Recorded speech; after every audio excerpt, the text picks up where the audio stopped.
Hey y'all, wanted to talk about a new thing that I've added to my setup.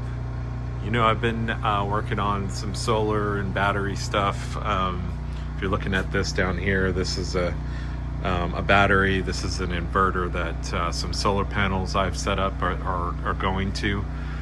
But what this is it's called a Chargeverter, and it's allowing me to run my generator at a steady state to charge this battery.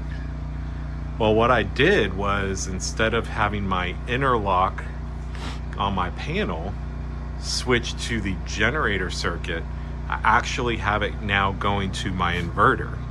And so this way, the inverter and the battery takes the fluctuations up and down of my power usage in the house, and the generator just runs basically at a steady 30 amps charging this battery. And so it's made for a pretty interesting setup, but more importantly, it's a far more consistent amount of power, and I can actually run things in the house for a period of time without the generator being on.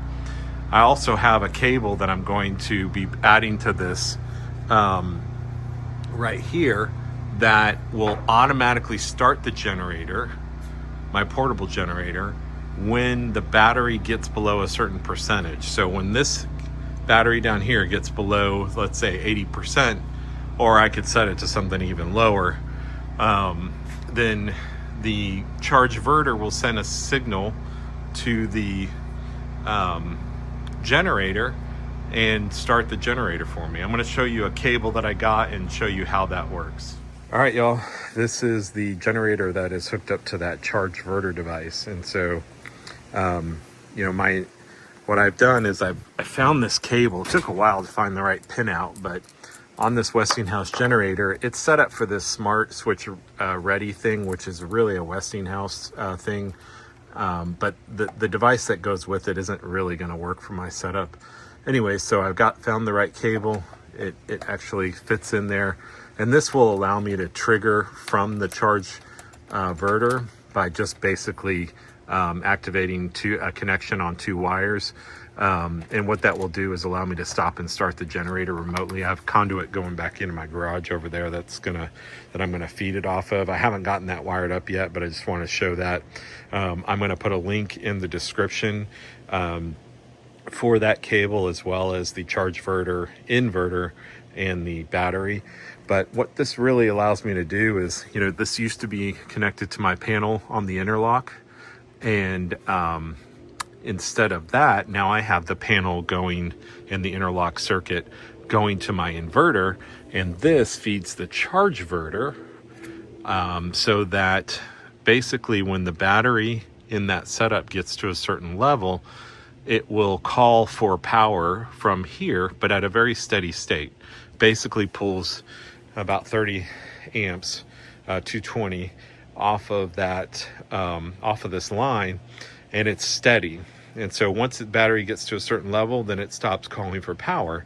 And with that relay or that trigger on that cable, it will stop the generator when it doesn't need it. It'll start it when it gets to a certain level that you've set. That's variable based on what you prefer. The nice thing about this is I can actually switch over to the battery for small outages and never have to start the generator. I can also have the battery run at night if I'm not using a bunch of AC late at night, and not have to run the generator, assuming if we're in a big power outage. Anyways, it's a really nice add-on. It's a far more advanced than just plugging your generator into the panel.